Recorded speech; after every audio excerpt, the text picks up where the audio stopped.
first step before anybody else in the world believes it is you have to believe it. There's no reason to have a plan B because it distracts from plan A. If you can see it here, and you have the courage enough to speak it, it will happen. You see what I'm saying? You want to be in a dominating point, okay? So what we got to do is we got to get you thinking. We got to get you thinking like the dominators think. How do they act? How does Warren Buffett act? What does Warren Buffett do with his time all the time? Those are the people I study today. I don't study the people that I went to school with, the teachers I went to school with. I don't even study my own family members, okay? I'm looking for people that are way up here that I can say, hey, what are they doing? Because they're doing it right.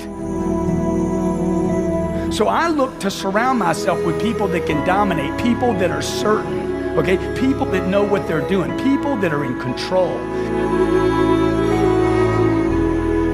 You know, if you don't surround yourself with other dreamers, here's what I know. If 9 of your friends are broke, you're going to be the 10th one. That's it. If 7 of your friends smoke, you're going to be number 8. If you stay with that circle of friends, you've got to surround yourself with like-minded people. See, stop telling your big dreams to small-minded people. If you don't go home tonight tossing and turning, truly making a decision where you're tired and jacked up at the same time, then I'm not talking to you. Weird things happen to people when you make a decision.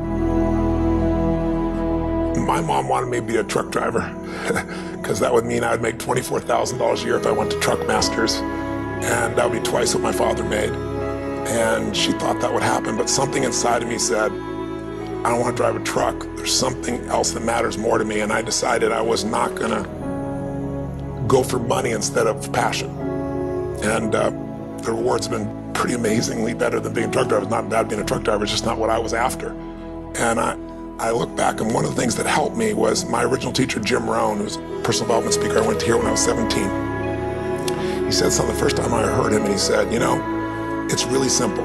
If you want life to change, you got to change. If you want life to be better, you've got to get better. It's the only way it happens. And luck will show up for people and to leave them. But if you're constantly improving who you are and what you give, game over.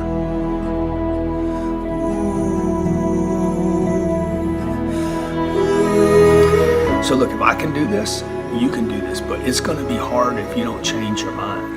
You gotta change the way you think. And the way to change the way you think, ultimately there's 2 ways, okay? I mean, there's probably 3 or 4 ways, but first of all, the one way is to start disciplining yourself. Catch yourself every time you say, I don't have time, say, hey, I create time.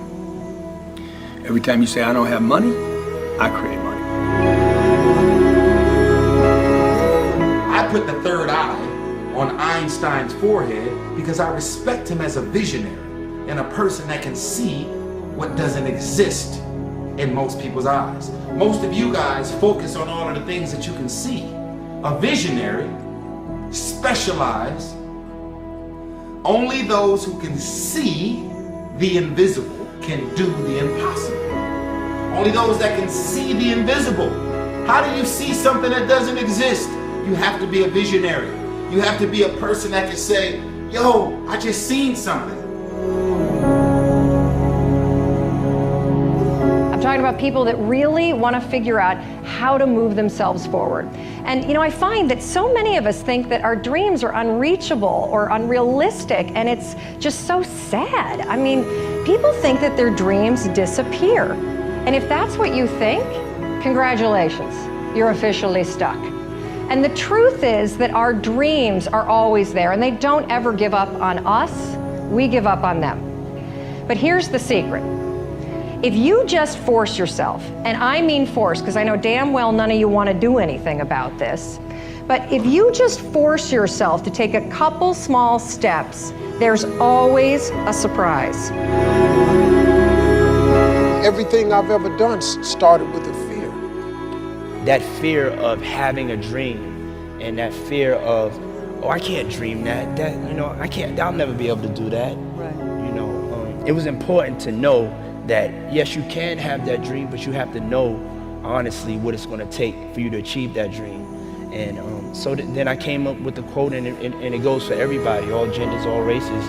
You know, don't be afraid to close your eyes and dream, but then you have to open your eyes and see the reality of what it's going to take for you to achieve that dream. And a lot of people, they kind of see, whether it's musicians or athletes or entertainers or even just successful people, but they don't understand the thing that it takes for them to get to the point that they've gotten.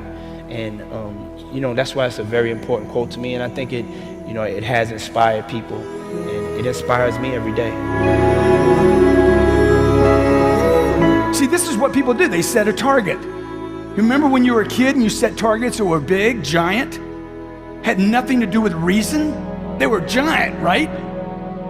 And then you had some difficulty getting to it, and somebody said, what? Dude, your goals are unrealistic. You need to drop your goals down. And add 40 years and end up with nothing. Certainly not congruent with your potential. How many believe you have more potential than you're going for right now? Dude, it's way up here. It's beyond what you're going for. So you want to set it here. I want to set my targets up here. I never lower a target. Never, ever. That's my target. I'll fail on my target. My whole lifetime I might fail on that target, but I won't let it go. Success is something entirely subjective. Success is not about having lots of money, living in a big mansion, having an indigo suit. Absolutely not. That's part of it, but it's not the whole of it. You see, success is when you attribute value to things that matter to you. If you don't love what you do, it's going to be hard to continue. Do you know why so many people don't like their jobs? It's because there's no heart in it. They're just doing it to get the money at the end. You got to enjoy the process and then trust the process. And that's how to get a small vision off the ground, the come up.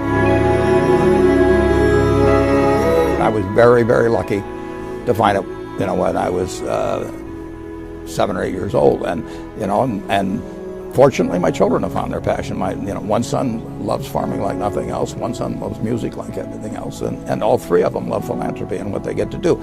You're lucky in life when you find it, and you can't guarantee you're going to find it in your first job out. But I always tell college students that come out, I say, take the job that you would take if you were independently wealthy. You know, you're going to do well at it. Passion often is linked with purpose. What I love to do is often what I should do.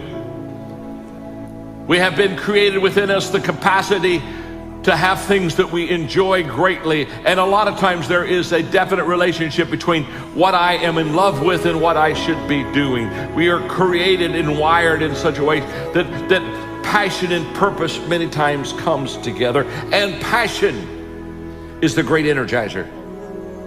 Once you have passion, you have energy. If you got the energy and you go, I don't know where to start, throw a rock, and where that drops, start there. Talk to the next person. Just take massive action and keep changing. If you want to speed up the result, you find someone who's already getting the result you want. They've lost 30 pounds. Do what they did. They have a relationship that's passionate 20 years later. Let's figure out what they're doing. That's the way that you do it. And then the third thing is, if you really know what you want and you're obsessed by it, you got all this energy and drive, and you're taking massive action, you're changing your approach, you're doing what works, the third thing we need is grace. Whatever you move toward, if you move toward success seems to start coming your way. So figure out what you could do to make the move, to begin the early qualifications and then sustain the qualifications, and success is yours and health is yours and all valuable things.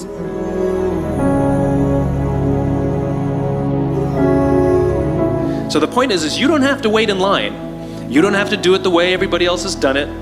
You can do it your way. You can break the rules. You just can't get in the way of somebody else getting what they want.